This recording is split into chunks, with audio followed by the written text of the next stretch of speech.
আসসালামু আলাইকুম রহমতুল্লাহি ওয়াবারাকাতুহ। আশা করি সবাই ভালো আছেন। আজকে আমরা যে বিষয়টা নিয়ে কথা বলবো সেটা হচ্ছে বাস্তবতা। আচ্ছা, মানুষ বাস্তবতার মুখোমুখি হতে এত ভয় পায় কেন? মানুষ অন্ধকারকে যতটা না বেশি ভয় পায়, তার চেয়েও বেশি ভয় পায় নিজের জীবনের বাস্তবতা। কারণ অন্ধকার আলো দেখায়, কিন্তু বাস্তবতা চোখের সামনে ধেয়ে আসে নিজের জীবনের কিছু কালো অন্ধকার, যেগুলা থেকে আমরা বাঁচতে চাই, যেগুলা ভুলে যেতে চাই।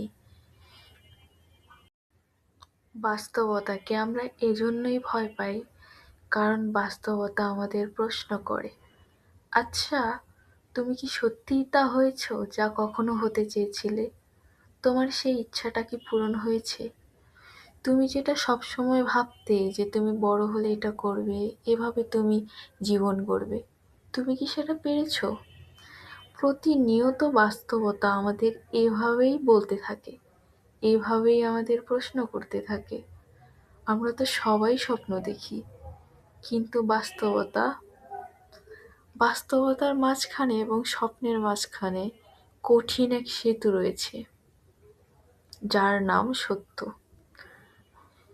এই সত্য অনেক সময় তেতো, অনেক সময় লজ্জার, আবার অনেক সময় ভাঙা হৃদয়ের আর্তনাদ, কখনো টুকরো টুকরো ভাঙা গল্প।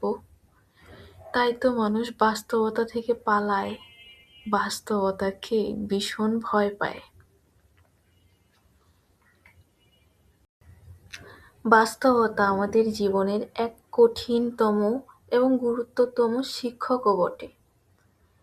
কারণ বাস্তবতা আমাদের শেখায় কিভাবে জীবন গড়তে হয়। কখনো কখনো বাস্তবতা হয়ে ওঠে অহংকারের বিরুদ্ধে এক বিশাল চাবিকাঠি।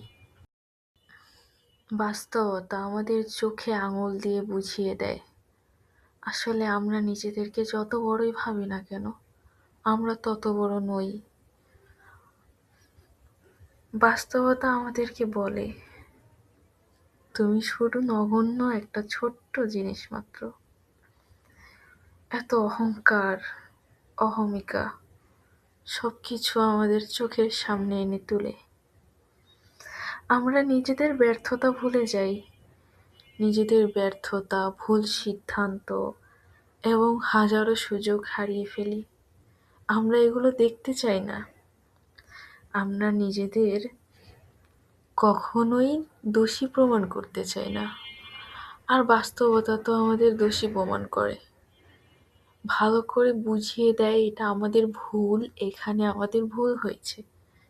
কিন্তু আমরা তো মানুষ, মানুষ কখনো নিজের দোষ নিজে স্বীকার করে? আমরা স্বপ্নে বিভোর থাকি, আমরা স্বপ্ন দেখতে ভালোবাসি এবং আমরা বারবার স্বপ্ন দেখি, কারণ স্বপ্নে কোনো দায়িত্ব নেই। বাস্তবতায় অনেক দায়িত্ব আছে, আমরা দায়িত্ব নিতে ভয় পাই, কারণ দায়িত্বে কোনো অজুহাত নেই, অজুহাত দায়িত্বকে ভেঙে দেয়। বাস্তবতা চায় পরিবর্তন, বাস্তবতা বলে তুমি নিজেকে পরিবর্তন করো, এগিয়ে যাও তোমার উদ্যমে, সামনাসামনি হও সকল বাধার। আজ যদি তুমি সকল বাধার মুখোমুখি না হতে পারো, কাল তুমি শক্ত হতে পারবে না। পালিয়ে বেড়াবে কতদিন? যতদিন পালিয়ে বেড়াবে নিজেকে হারাবে। এর চাইতে ভালো তুমি সত্যের মুখোমুখি হও। যেই আজ সত্যের মুখোমুখি হতে পেরেছে, সেই তো আজকে শক্ত হতে পেরেছে। একদিন এই কষ্ট, বেদনা তোমাকে এতটা শক্ত করে তুলবে যে তুমি চূড়ায় পৌঁছে যাবে, যেখানে তোমার যাওয়ার ইচ্ছে ছিল। বাস্তবতা বলে তুমি লড়ো, তোমার নিজের জন্য লড়ো। এই পৃথিবীটা দুর্বলের জন্য নয়, এই পৃথিবীটা দুর্বলকে পিষে ফেলে একদম পিষে ফেলে। যতটা দুর্বল মানুষ এই পৃথিবীতে বেঁচে আছে, শুধু তারা বেঁচেই আছে, মাথা উঁচু করে নয়, মাথা নত করে। আর বাস্তবতা তোমাকে শেখায় মাথা উঁচু করে বাঁচো।